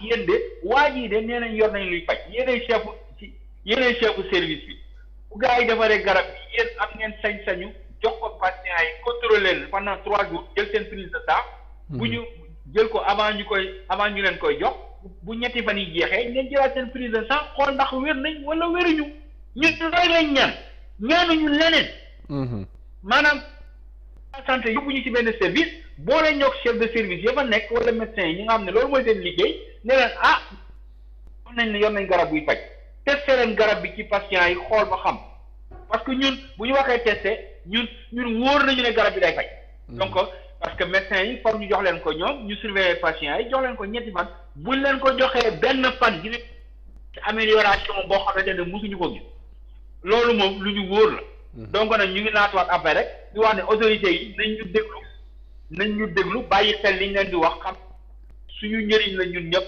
Sénégal la ñu am suñu ay waajur ñoo fa nekk suñu ay frères suñu ay sœurs suñu ay maam suñu ay nijaay suñu ay kilifa donc tey jii yoon la bu ñu xamee loo xam ne day jëriñ te mu am ñu koy jëriñoo te ñu bëgg ñëpp jëriñoo ñëpp yem loolu moo tax ñuy interpeller autorités yi te bëgguñu tamit tey jii nguur gi man maa ngi ci France fu ma nguur gi xëy suba ñëwal fa ay naaw yéenay jaay da ngay di non donc loolu kese moo tax nit ñi lay laaj lu tax joxe woo ko lu tax distribué woo ko lu tax defoo li loolu lañ ciy bay tey nguur gi su ko neexee mën nañu encadré moo leen waaye defal naa leen autorisation boo xamante ne képp koo xam ne li ngeen di wax doy na ko bëgg na ngeen defaral leen ko ñun bu ñu nguur gi defaraloon loolu tey autorisation boobu ñu defar ko jox ko population waaw ñaari condition yooyu rek dañuy ñaan nguur gi soit mu encadré ñu soit mu defal ñu autorisation ne ñu duñ leen toppee dara bépp sénégalais boo xamante ne li ngeen di defar doy na ko engagement am la na dem ngeen d'accord jërëjëf Amadou El Hadji Amadou Faye xam naa ne bu ñu noppee ci émission bi dinaa la woowaat bu ko defee ñu gën ci yaatal xool peut-être nuñ koy fësalee incha allah jërëjëf merci beaucoup Amadou merci à bientôt à tout à l'heure sax je vais dire voilà mu ngi noonu donc Socé dafa nekk situation bu sensible boo xam ne indi nañ fi artémisia bi muy Covid organique bi mais comité scientifique taxawal nañ ko fi ngir wax dañuy def ay essais yoo xam ne il faut que ñu am fu ñu ko jaarale ci yoon donc xam naa ne certainement Jules dinañu may quelque temps bu ñu mën a épuiser rubrique yi daal di jox kàddu gi askan wi balaa ñuy yëkkati jotaay bi dañuy dem rapidement ci reportage du jour bi xam nañ ne relâchement am na manque de respect bi par rapport aux gestes barrières yi dañuy dem xool yi par rapport ak masque yi ak askan wi naka la ñuy def ak moom gannaaw bac bi.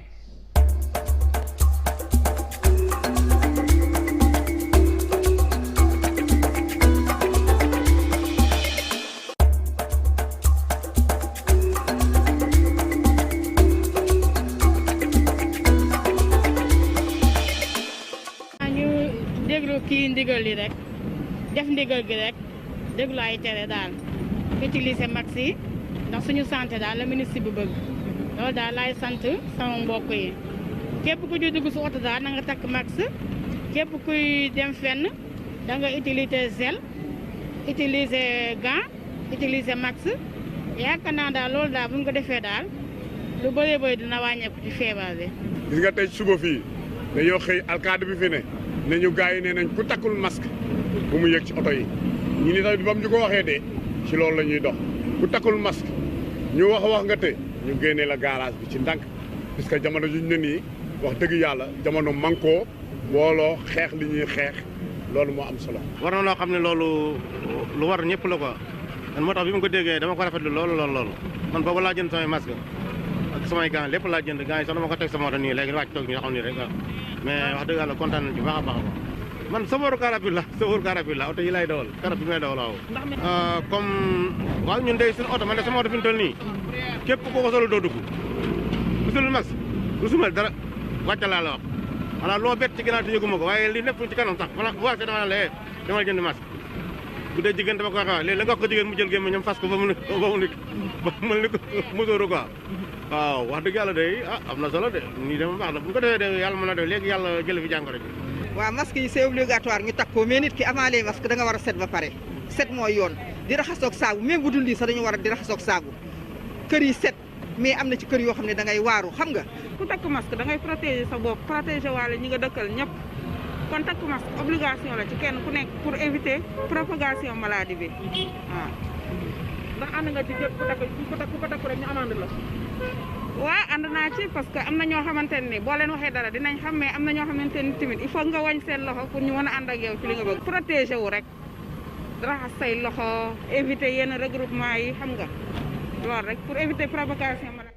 voilà mu ngi noonu kon takk masque obligation la surtout booy génn d'autant plus que waxatuñu sénégalais yi restez chez vous mais on leur demande d'être vigilant maanaam ñu moytu ci yenn situation yi nga xam ne mën nañ fa jël virus bi contracter virus bi rawatina ci wàllu négligence bi ci respect geste barrières yi donc dañu ciy inciter ñëpp donc Socé lu am solo la ci jamono bi nga xam ne rapidement seetlu nañu benn relâchement am na ñu bëri ñoo xam ne yaakaar nañ ne feebar bi jeex na. waaw am na ñu ko gëmul sax am na ñu ko gëmul xam nga Sénégal aussi dafa doy waar da ngay gis koo xamante ne sama classe gi jànguñu bëgg di weddi waxu koo xamante ne moom médecine rek la jàng durant toute sa vie Sénégal rek ngay gisee loolu.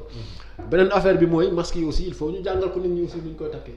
reportage bi j'ai remarqué que ñu bëri dañ koy takk seen masque bi balaa muy efficace mu muur sa gémmiñ ak sa bakkan ñoom dañ koy jël taf ko seen gémmiñ rek bàyyi bakkan bi wala ñu taf ko seen bakkan bàyyi seen gémmiñ donc dañuy jàngalaat aussi ñenn ñi naka la ñuy utiliser masque bi pour plus d'efficacité. D'accord, je pense que jot naa fi def benn jour benn émission ak docteur Magueye Dieye nekk service benn chef de service au niveau de l'hôpital de Fann jot na ko fi wane mais xam naa ne du ñàkk ci suñu page ñu indiwaat extrait boobu daal di wan askan wi naka la ñuy solee masque yi alors Sissoko relâchement bi am na masque yi ñu xaw ko bàyyandi ban jàngat en 30 secondes. ñu daal di progresser daal di jox askan wi kàddu gi. parce que ñu ngi koy laajte la actuellement.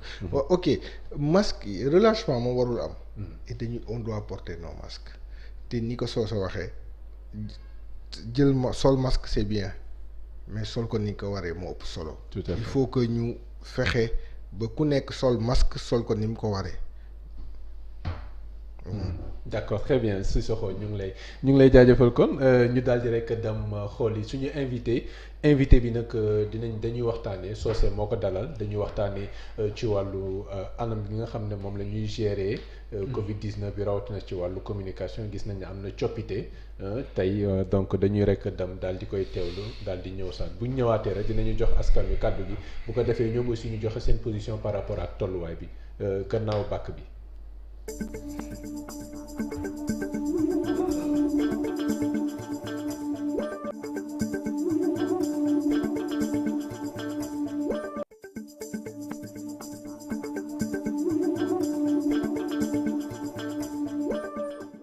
xam nga Sénégal yi tax mu naqay communiqué jamono ci xam nga bu njëkk ba avec les médias traditionnels moo mel ni télé rajo ak presse écrite amul woon problème mënoon nañ ko maîtriser mais tey jii ak li nga xam ne mooy réseaux sociaux yi fi mu ne ku ci nekk expert nga ku ci nekk journaliste nga ku ci nekk tey jii yaa ngi taxaw di wax ku ci nekk yaa ngi taxaw di yaakaar ne loo wax rek nit ñi war ko mën a dégg ba am na information yoo xam ne wax dëgg yàlla ay fake news lañ ci wax maanaam ay rumeurs yoo xam ni fondewul tegul fenn tey jii bëri na loo xam ni jàllale lañ ko ci communication bi xam ne dafay yàq léegi nag il faut déconstruire maanaam jafe-jafe yi nga xam ne amoon nañ ko ba li ñu dëggal yenn information yoo xam ni kenn tegu ko fenn léegi nag il appartient maintenant à l'État ñu gën a amaat une crédibilité puisque boo demee ba seet au fond xawoon nañu manqué tuuti crédibilité parce que boo seetloo am na ay jamono directrice générale de la santé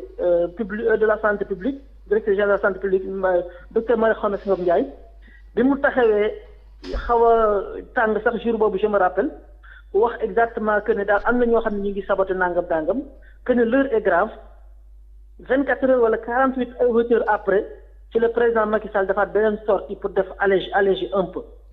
loolu dama xaw a jaaxal nit ñi parce que en matière de communication de crise il faut toujours surveiller le premier discours kii taxaw wax na mais yi fi dafa gën a garaaw ñu wëlbatiku président de la république daal di allégé donc ça veut dire que ne am na ci ñoo xam ne bon tey ji gëmatuñu ne Covid 19 bi est-ce que day rey nit wala am na wala garaaw na wala garaaw donc tey ji war nañu mën a mettre l'accent sur les radios communautaires yi nga xam ne ñu ngi wax toutes les langues locales fexe aussi ba di fexe ba au niveau de la base puisque li may faral di wax le médecin mënul dem au fin fond des quartiers mais acteurs communautaires yi ñu ci mel ni bàjjenu gox yi ñu ci mel ni relais yi ñu ci mel ni nijaay gox yi jeunes ados yi ñooñu la ñu war a mettre sur le terrain jox leen les moyens. ñu dem liggéey sur le terrain.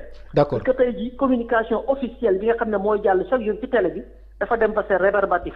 laaj bi mujj bi pour jeexal Mbagnick Diouf lan nga yaakaar ne foofu la ñu war a dut baaraam tey ci liggéey bi nga xamante ne médias yi ñu ngi koy def pour vraiment ñu xeex jàngoro Covid 19 bi. waaw médias yi li ñu war a def mooy li seen rôle dañu war a informer. defoon nañu presque formation journaliste yëpp. waaye loolu doyul jamono ji ñu toll nga xam ne am na beneen phase bu ñuy jël parce que ni feebar bi di évoluer ni traitement bi protocole bi di évoluer noonu la information war a évoluer ba journaliste yi ku ci nekk war a xam ci dara. ndax bu njëkk ba da nga daan dégg naan signe lii ak lii ak lii ak lii la signe lii ak lii ak lii ak lii la donc tey jii yooyu yëpp am na yu évoluer journaliste war a defar yan formation pour mu gën a évoluer effectivement seen connaissance. mais également aussi faire face aux fake news maanaam. rumeur yi nga xam ne ñu ngi jàll li may waxoon léegi rek liggéey ci Sénégal li tax mu metti moom mooy réseaux sociaux yi ndax ku ci nekk yaa ngi wax jàpp ne expert nga. léegi nag il faut que autorités yi gën a dugg siwaat ak ci journaliste yi jox leen ay information comme ça ñu fexe ba li nga xam ne moom mooy fake news yi ñu fexe changer beneen approche une approche communautaire dans la communication. loolu nag defe naa ne du presse du journaliste yi rek ko mën waaye comme dañ ne communication dinañ ci boole acteurs communautaires yi nga xam ne ñoo am nañu pàcc bu am solo boo xam ne war nañu mën a wax ndax am na ñoo xam ni mën nañu bañ a gëm télé mën nañu bañ a gëm rajo waaye bu acteur communautaire bi nekkee seen wet wala infirmier bi nekk seen wet nga xam ne moo leen di faj chaque jour wax naa ak ñoom amaan na dinañ xaw a d'accord ci loolu. voilà mu ngi noonu mu nekkoon Mbagnick Diouf di suñu invité Mbagnick Diouf mooy président réseau des médias africains pour la promotion de la santé et de l'environnement donc moom moo nekkoon suñu invité Socé Ndiaye dalal ko donc ma leen di fàttali en même temps que numéro baa ngi noonu mën ngeen woote au 77 883 41 83 di jégalu bu baax woote leen ngeen joxe seen position par rapport ak waxtaan bi nga xam ne amal nañ ko bilan bi nga xam ne ministère de la santé et de l'action sociale aussi def na ko bu ko defee rek ñu daal di ci am waxtaan balaa ñuy yëkkati jotaay bi donc ñu ngi ma xamal ne Mor mu ngi en ligne ñu jël ko Mor ñu ngi lay nuyu. waaw na ngeen def ça va naka tey. sant yàlla bu baax Mor ca France ñu ngi lay dalal bu baax. waaw maa ngi lay nuyu di nuyu Sissoko ak Socé c'est ça ah. maa ngi commencé xam seen tur quoi. c'est ça. oui maa ngi commencé xam seen tur ñëpp quoi incha allah. c'est ça et donc waaye gis naa reportage yi ngeen def ah. man nag su ma yàlla enfin su ma amoon possibilité. am xam-xam bu toll noonu man dama koy maye. déjà gis nga démb li ma la wax ci affaire Serigne Ndiob. loolu dama koy xam-xam la aussi dama koy maye ñu ay ndongal daara la. waaw gis nga démb kii la parce que pasteur Seme Sissoko. oui.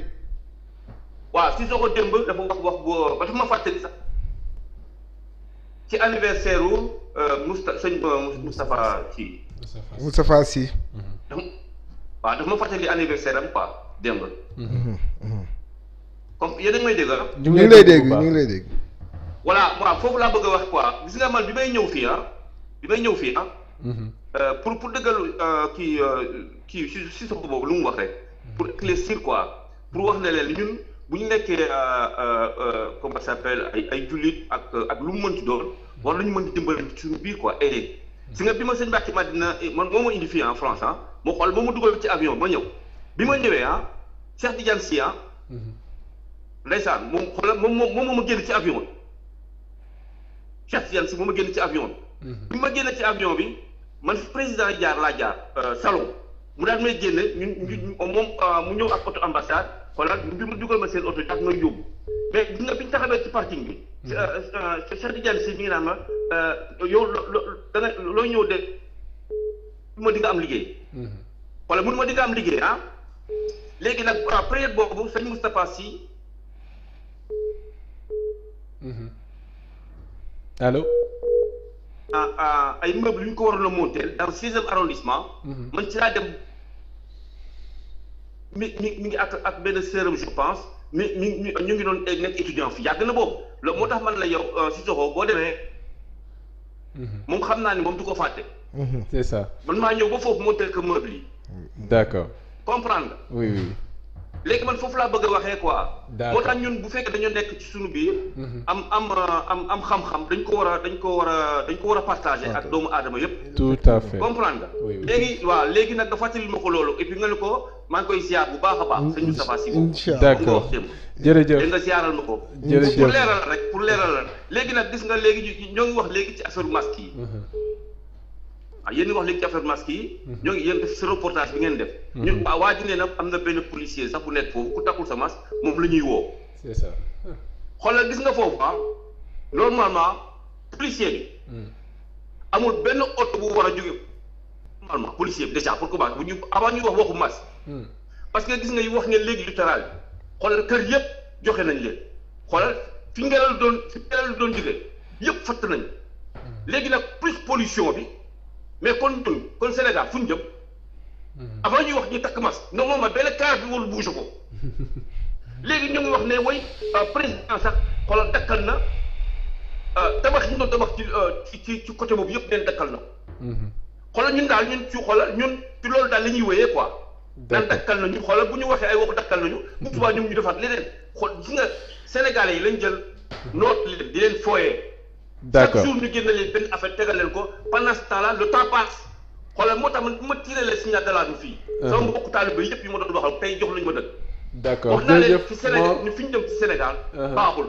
d'accord man bi waaw gis ma loo nga xamante jëm dina jëmal dëkk bi yoon. d'accord man ne nag kon gars yi yëpp nañ toog fii. ñu nekk kenn dem Sénégal xoolal bis fu ñu gisee luñ xam ñu doo ko dem mais nañ fi jënd kër. d'accord xoolal gars yi ma doon wax yëpp tey jii yënd nañ fa kër. d'accord dégg nañ message bi Mor tey comme ñun ñi bu defuñu dara kon tey fan lañ jëm ñu ak problème ak nii problème bi ngeen am. xoolal fi ngeen doon jógee lañ ko fat. d'accord xool ñu jël pàccoo. d'accord jërëjëf kenn ku nekk jël ay benn parti. léegi président bi moom fi mu tabax parti balaa muy dakkal affaire moom na wax dakkal la waa lan moo tax mu tabax parti ak naka la ko tabaxee daa éclaircir loolu la ba noppi. doo ko wax leneen. loolu lañu foofu la war taxaw moom quoi déjà président. d'accord boo waxee affaire bi da waaye président dakkal la te moom li muy dafa tabax est-ce que tabax boobu mu tabax foofu. am na yoon. d'accord jërëjëf Mor dégg nañu message bi bu baax donc am na solo message bi wax na ci wàllu masque yi wax également ci wàllu occupation littorale bi yi ñu ci war a leeral et tout et je pense que c'est la position de beaucoup de Sénégalais parce que bëgg nañu li nga xam ne mooy seen moomeel ñu gérer ko ci anam gëmu gënee. waaw waaw non il a raison parce que booy xool je pense référendum bii ñu weesu rek déjà ajouté woon nañu ci ay dispositions yoo xamante ne dafay delloo askan bi yu bari. muy ressources naturelles yi ak yooyu yëpp muy suuf seeg yooyu. donc je pense que bu ñuy wax gestion sobre moom. dafa war a nekk loo xamante ne nay leer début ba fin. maintenant bu fekkente ne aussi ki jiite am na yéene leeral. ñi ko wër di lëndëmal. d'accord dafay gën a compliquer la situation. baal ma jël oustaz Djibi Sow balaa may ñëwaat sax ci Mor li mu wax par rapport ak waa ji def proposition bi. waaw ñu ñëw ci leçon bi mu ci joxe. salaamaaleykum. waaleykum salaam wa rahmatullah. oustaz Djibi Sow. Kulo. ñu ngi lay ziar. ñu ngi lay ziar bu baax. yal na ko yàlla nangu. Sofo ak Socé. di ziar it Hadj Malick mi nekk ci réseau. d'accord. Souleymane xam naa dafa bougé xanaa. certainement. bon ñu ngi ziar famille Sénégal set yëpp. waa diaspora di wax rek ne man de li ma jàpp mooy surtout waa ji ngeen jël sànq pour muy wax ci wàllu garab yi ñu ko doon ñaan comme li ko soosee doon ñaan. que ne yu mel noonu dafa bari parce que Afrique moom dañ jàpp ne ñoom mënuñu dara. ñi leen wax ne mënu leen dara ñu jàpp ne mënuñu dara. ba tax na lépp lu nu def ñoom duñ ko valoriser ñeleen équipé tamit muy OMS ñoom tamit duñu valoriser li Afrique def valoriser wuñ ne Afrique mën na defaat dara jeex na ma Abdou Aziz Dabakh daawoon na ko wax voilà daawoon na wax ne da ngeen jàpp ne yéen xamu leen dara ñu nit ñu jàpp ne xamuñu dara rek ñu toog rek ne xamuñu dara duñu xam dara moo tax mbir mi il faut que yéen nouvelle génération yéen noonu taxaw noonu da ngeen jàngee càmmoñ ñenn ñi jàngee ndeyjoor kooku jàngee nañ ñaar yëpp ndeyjoor dañuy ñëw classé à côté yi ñuy bindee ndeyjoor donc yéen ñi nga xamante ne yéenay bindee càmmoñ ngeen fexee relever défi bi c'est que yéen la ñuy déglu tey boo fi làkkee yéen ñaari moo français rek ñu bàyyi la xel donc il faut que ngeen relever défi bi ngeen wane ne Afrique kii ngeen wax nii ak ka nga jëloon keroog Kër Massar yaa ngi fàttaliku xaar waaw bu baax il faut que ngeen fexe fédéré ñooñu bu fekkee ne mën nañu gis nga xoolal ci ngay xam ne affaire bi tàppale def ci am feebar bi ñu ngi wut garab bi waaye wër nañ fu ne te nanguwunu delluwaat ci buntu yàlla te boo demee certainement mu ngi fii ci Afrique Seydi Hadj Malick dafa woon wa qariya babal ghayri yaa rabbi lam yufit li zaaka sarraf naa gis nga laajal si soxo moomu taxaw tasrif boobu mu def delluwaat ci yàlla nit ki da ngay delluwaat ci sa borom mais da ngay am complexe delluwaat ci sa aada sa cosaan kii li muy wax ni li ñuy lekk li ñu naan ay sobleek laaj ak yooyu pourtant boo ko waxee docteur yi dañ koy minimiser ba ñun ñi tey am na bi Covid bi di tàmbale ñu doon wax ay laaj ak kii boo leen boole mais dañ doon wax ne yooyu ay nit am na ñu koy def ci réseaux sociaux yi pourquoi duñ ko def yow tey ma amoon benn problème mu gorge boo demee jël sa xorom polle nga tàngal ko di glace ko di ci naan léegi nga am jàmm. wala ngeer bi sax oustaz. waaw léegi nag. voilà luñ ci dellu loolu est-ce que xorom polli am na dara lu muy def ci efficace ci wàllu feebar wala yaramu nit wala ci yooyu ñuy wax. d'accord ñun daal xamuñu dara daal bu ñu xam dara yéen nag mu ngi noonu. defi baa ngi noonu seen loxo. d'accord incha allah oustaz jërëjëf. li ngeen ci mën ngeen dox ci wasalaam jërëjëf. d'accord ñu ngi lay jaajëfal bu baax oustaz Djibi Sow am na solo donc Mouhamed Cissokho donc moo wax na ci valorisation ñu valoriser suñu potentiel maanaam li ñu mën ñu gën ko fësal jox ko doole renforcer ko daal di koy wane daf ñuy fàttali également li Mor wax sànq par rapport ak waa ji proposition bi mu def nee na daal jàppalante bi daal daf ci am solo mu wax ko du ko wàññi dara puisque dafa ne moom daf koy joxe gratuitement je pense que aussi li mu wax mu ngi ci aussi effectivement parce que Socé wax na ko sànq bu nekkee dans la logique bu mu nekkoon ne moom dafay maye lépp logique boobu moo ko waroon permettre que comme day maye lépp rek c'est gratuit mu utu ci xaalis mu joxe kiiwam bi yëpp mu joxe gracieusement quoi mu joxe lépp les composantes waaye dafa am benn affaire ñun dañu dem ba xamante ne dañu gëmloo ni suñu pharmacopée bi mënul faj dara. d'accord baal ma tuuti s'il vous plaît ma jël auditeur bi salaamaaleykum. maaleykum salaam. sëñ bi ñu ngi leen nuyu. di leen ziar Diop Mamadou la Italie. Mamadou Diop ñu ngi lay dalal jàmm. di leen nuyu di kontaan seen émission bi. jërëjëf. di leen encourager. merci beaucoup. comme dañoo nekk ci cat li bon ma gàttal bon di wax ak suñu mbokk moom doon wax ci remède boobu. bon bu fekkente ne moom am na remède boo xam ne da ko bëgg a baaxee population. je crois que war na ko mën a joxe. mais li ma ci jaaxal nag mu ne am na loo xam ne mënu ko joxe noonu donc yaa ngi su roos. naka la mën a def ba yónnee ko yeneen nit ci yeneen réew à ses frais. loolu jaaxal na ma. donc affaire bi boo gisee nit ñi toujours am jóobee ci ñoom. parce que dafa bari ñoo xam ne dañuy wax loo xamante ne boo xoolee ba ci biir dara du ci nekk. bu fekkee yow am nga remède boo xam ne baax na ci population bi te yow laajoo ci dara. mais wax ko nit ñi. léegi nag ku nga xam ne gëm na mu essayé bu ko arrangé mu xam ne arrangé na ko ku gëmul na nga xam ne gëmul. mais ci ministère de la santé ak docteur yi mais dafa am yoon boo xam ne noonu la ñuy liggéeyee. doo ñëw rek proposer leen benn remède ñu utilise ko non non non non c'est pas comme ça. dañ koy contrôler ñi ko borom xam-xam yi scientifique yi xool ba xam ndax amul effet secondaire amul dara. loo xam parce que nit ñëpp bokkuñu yëpp. mais doon nañu rek joxal du maladie ñu jox maladie non noonu la ñuy liggéey ñoom. dafa am yoon.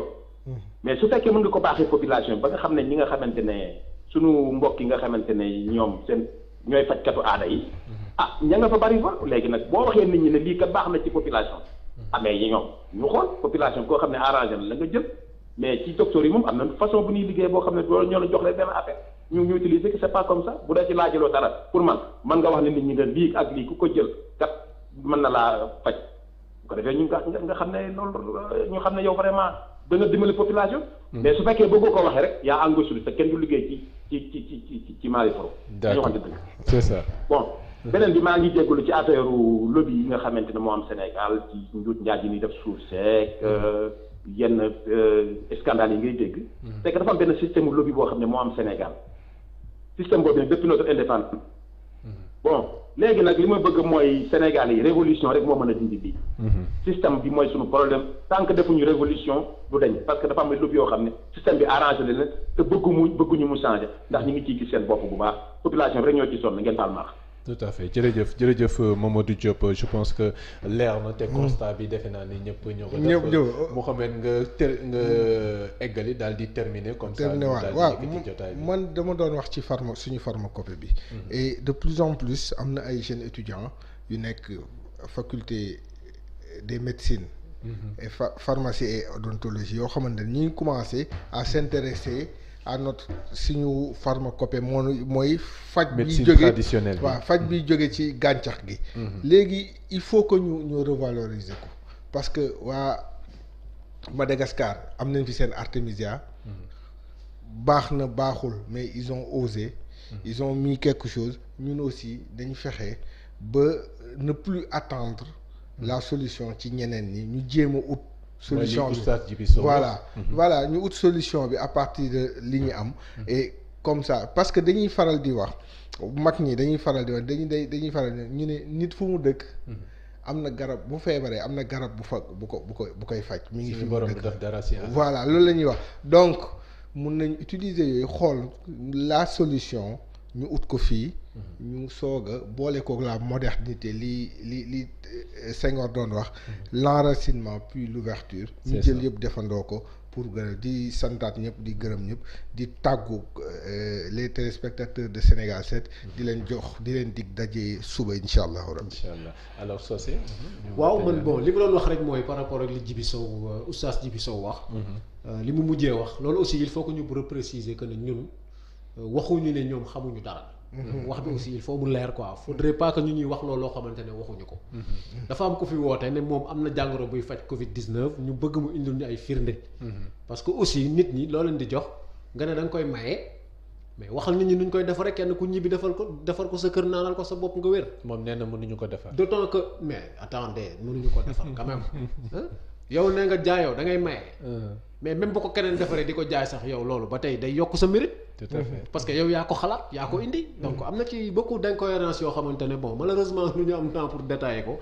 mais bon di leen jox rendez-vous suba incha allah ci beneen numéro. d'accord jërëjëf Socé Ndiaye jërëjëf Mohamed Cissokho yéen itam yéen ñi nga xam ne yéen nañ ñuy suivre doon ñu suivre ñu ngi leen di jaajëfal bu baax di jaajëfal bu baax Mor ak oustaz Djibi Sow ak Mamadou Diop mi nga xam ne woowee nañ ñu ngi leen di jaajëfal bu baax aussi ñi nga xam ne également ñoo ñu doon suivre ci kii bi ci YouTube ak Facebook ñu ngi leen di jaajëfal bu ma leen mënoon a tudd seeni tur kenn ku nekk ma def ko waaye temps bi jeex na donc di leen jaajëfal bu baax a baax ci li nga xam ne mooy teewlu bi saa su ne ci Sénégal 7 TV ñun aussi ñu am mbégte di leen servir saa su ne ci wàllu information ak lépp loo xam ne soxal na réew mi ci wàllu actualité bi donc niñ ko waxee rek di leen jox dig daje bu subaa ci beneen boulevard du net ak yeneen information rawatina actualité brûlante bi nga xam ne am na ci wàllu littoral bi ci wàllu suuf si ci wàllu yeneen fànn ak évidemment feebaru Covid 19 donc ñu joxante dig daje bu subaa leen ñaanal yendu jàmm di leen ñaanal jàmm également jërë ngeen jëf ci Sénégal.